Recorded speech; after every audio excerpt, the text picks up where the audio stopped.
Bonjour et merci déjà de m'avoir invité sur votre plateau. Ornella Chatto est une femme à multiples casquettes. C'est une femme au foyer, c'est une femme politique, c'est une femme culturelle et sportive.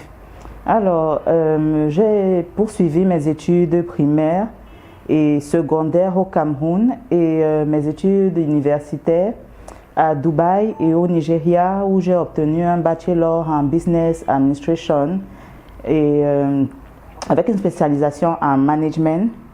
Et sur le plan politique, je suis membre du bureau RDPC de la section D-Ouest. C'est dans le département du D, dans la région de l'Ouest. Et je suis conseillère municipale à la commune d'arrondissement de Bazou et je suis dans le bureau d'âge. Sur le plan sportif, je suis dans la Fédération camerounaise des sports nautiques en tant que troisième vice. Et je suis vice-présidente de l'Olympique de Cam.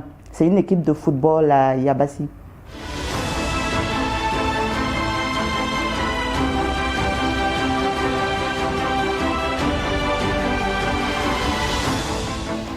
La fondation Abraham Chatto, comme tous ses semblables, est une fondation à but non lucratif et le principal objectif de la fondation est de réduire les inégalités. La fondation Abraham Chatto favorise l'éducation des enfants en leur permettant, dans le meilleur milieu possible, en leur permettant de se développer sur un avenir durable.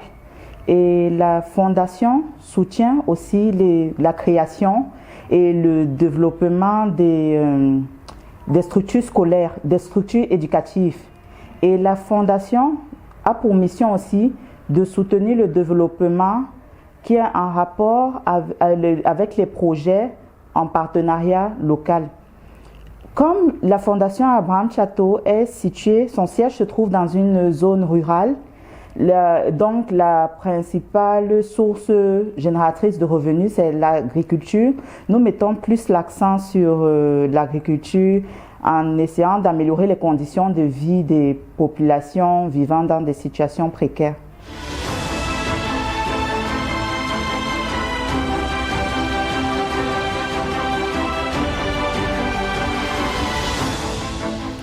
Pour moi, une vraie leader doit tout d'abord être autonome parce que je parle par ma propre expérience.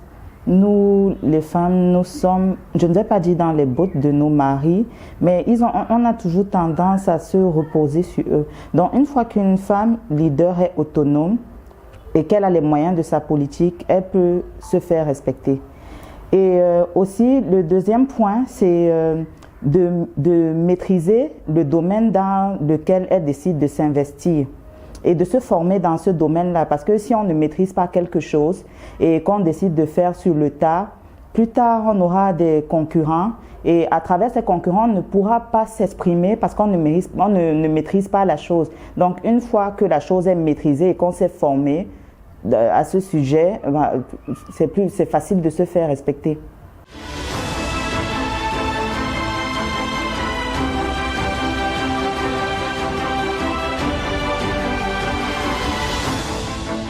Bon, j'accompagne les jeunes à travers ma fondation et ce qu'on fait généralement pour ces jeunes, on leur octroie des dons qu'on reçoit de nos partenaires à l'international et aussi des partenaires nationaux. Et on organise des stages pour ces jeunes, des stages de vacances.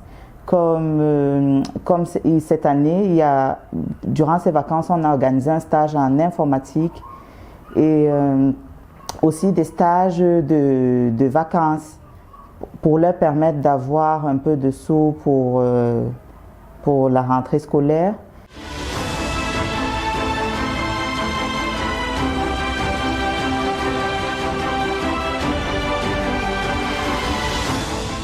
Bon, je pense pour établir un bon plan de croissance, le plan de croissance déjà doit être, il peut être formel comme informel. Et je crois que la première des choses à faire, c'est d'identifier nos forces et nos faiblesses. Et une fois que cela est fait, on doit se fixer des objectifs, mais des objectifs qui doivent être ambitieux, mais réalisables. Et une fois fait, on doit se donner une période de temps, dire je peux accomplir ci ou ça à cette période-ci, en 1 an, à 2 ans, et en 10 ans, je veux atteindre certains objectifs. Et aussi, le plan doit concorder avec nos valeurs. Et nos valeurs, nos principes, notre éducation. Et je pense que le plan de croissance chez tout un chacun est personnel. Et pour moi, il faut croire en soi-même et c'est le plus important.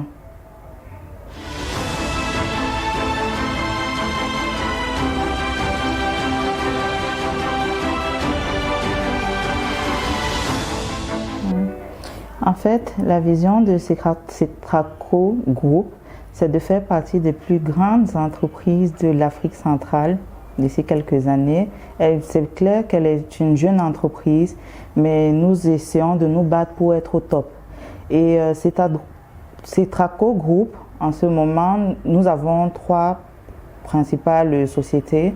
Une qui fait dans la prestation de services, qui s'appelle Sofas, et l'autre c'est Tracosar, qui fait dans le BTP et commerce général. Et la 3e société c'est Eventful, qui fait dans l'événementiel, décoration de mariage, tout ce qui concerne les événements.